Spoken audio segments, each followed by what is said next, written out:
The next match was the men's Money in the Bank match.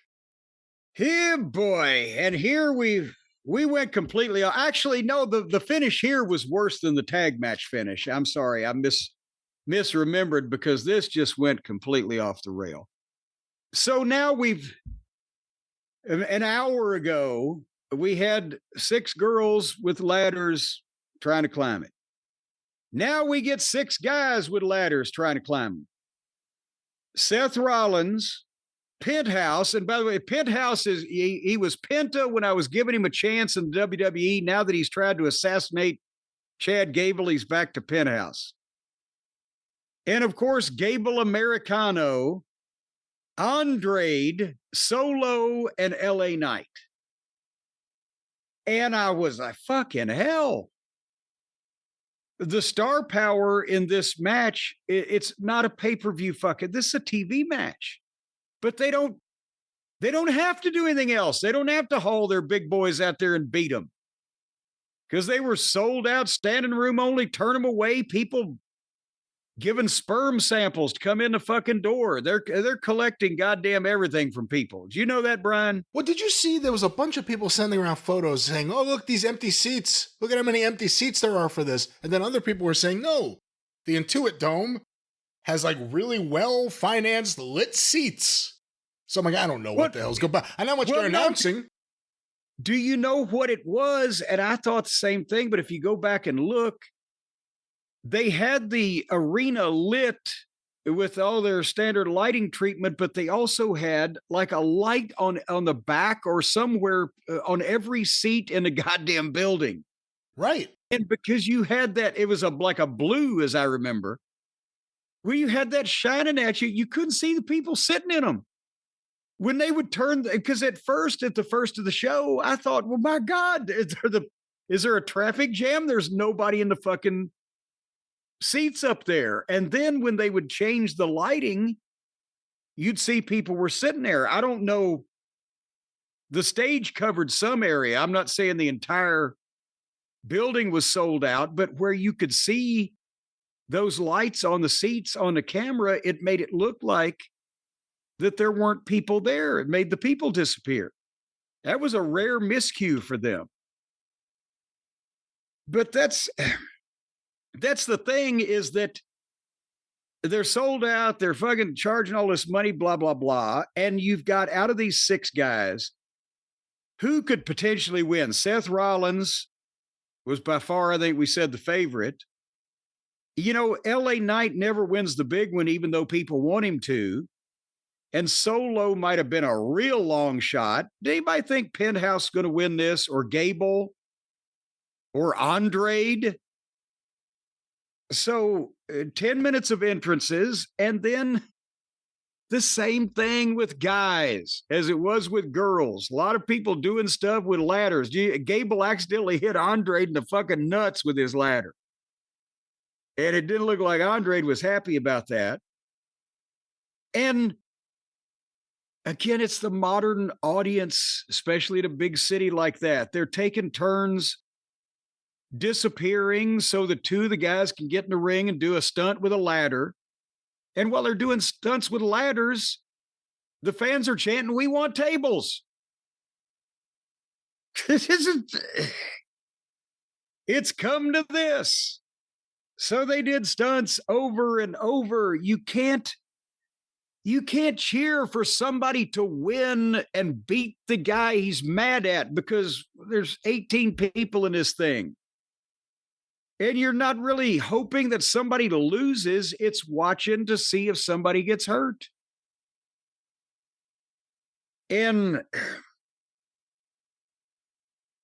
going into the fucking finish of the thing, poor LA Knight tried to do the boomerang on Gable so that Gable could boomerang up and climb up the ladder to climb up and jump over to another ladder to jump over. But there wasn't enough room. He couldn't extend his legs. He'd have enough room to fall back. So Gable just crawled up it anyway and rode the second ladder to the third ladder and climbed up and headbutted Penthouse with the steel plate in his mask. And then LA Knight gave Gable a belly to back off the ladder, which that was a goddamn hell of a bump. And then again, Seth was trying to climb, but Moore interfered and they were all fighting on the ladders. And suddenly both of the Brawns came out, Braun Breaker and Bronson Reed. And remember now, Brian, it's no disqualification. Very important to remember that. So they speared Gable and they beat up LA Knight and they beat up Andrade in front of the referees because it's no disqualification. And then Braun speared LA Knight and Reed splashed Andrade. And Solo was out there begging off for him. And then they play music and here comes Jacob Fatu and JC Mateo. And now they've just given up on the fucking match. There are people making entrances to get in fights with other people, and none of them are even in this fucking match. Hey, I was more interested in seeing Jacob Fatu and JC Mateo fight Braun and Bronson than I was the match. Well, I know, but it didn't do the goddamn match any favor. That's what I'm saying. They just give up on the match these days now to just do this stuff, and it's no DQ, so that's all okay. And they had a 4-way in the ring with the 4 guys not in the match. And all the guys in the match were just laying around on the floor.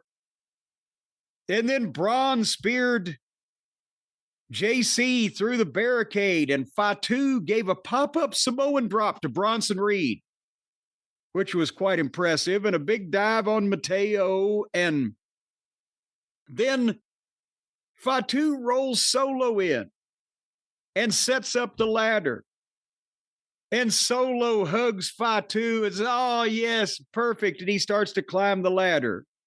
And Fatu's guarding the ladder so nobody can get Solo. And then Fatu grabs Solo's leg. And now they do the milking and the slowly I turn to the what. And of course, since they have 20 hours of programming a week, we might not have mentioned last week, but on SmackDown, Jacob Fatu in the darkness of the bowels of the building had overheard Solo telling his boys, hey, this fucking Jacob, we'll use him, but, we run this thing. And if he gets out of line, we'll take care of him, all that stuff. So Fatu knows this. So Fatu, when he's grabbing a hold of Solo's leg, he looks up and he says, Solo, I hate you. And he pulls Solo down and super kicks him and moonsaults him. And then rock bottoms him through the fucking ladder. And the people are going crazy. But of course, it does beg the question, why did he come down, beat everybody else up, okay, so that he'd have a clear path at Solo? Why then did he set the ladder up to start letting the Solo climb? Okay, creative license. But it seems kind of abrupt that he just did it right there, but at least he did it. And then he left. And we have literally been away from the match that is still going on for like 6 or 7 minutes. And then Seth slides another ladder back in and climbs it. But LA Knight pulls him down and starts climbing. But Seth pulls him down and stomps him. And then Seth climbs up and gets the briefcase. And the people cheered. The people cheered. The heel, the man who wants to, do a power grab and along with Heyman run the company, but they cheer when he got the case. Was it just they were relieved it was over, Brian? Yeah, it was an interesting reaction, wasn't it? I don't know about that because I think they don't care anymore. They just like everything. There's no heat. There's no heels. They're just going to cheer all these people doing this stuff and then go home. I think the fans were happy. They enjoyed the match, but they were happy that someone won, that it was a star. The only other one that I think would have made people happy was LA Knight. Yes. More and more fans are complaining about his booking. Have you noticed that? Well, yeah, they have been, but it has increased, though, because it keeps going on that Every time he goes out there, the people want to see him do whatever it is he's trying to do, and he never does. And maybe now that their first fucking, mission has been accomplished, maybe they'll get on the LA Knight bandwagon now. What do you think of Rollins having the case? I think it's perfect with what we've seen on Raw that we'll get to shortly, and with, again, more directions they can go. But I thought it was pretty much the only thing they could do to begin with, except, like I said, if, there was a dark horse candidate, it might have been, well, really, now that I look, you couldn't have had anybody but Seth win this thing, even Solo in some kind of heel fuck or whatever.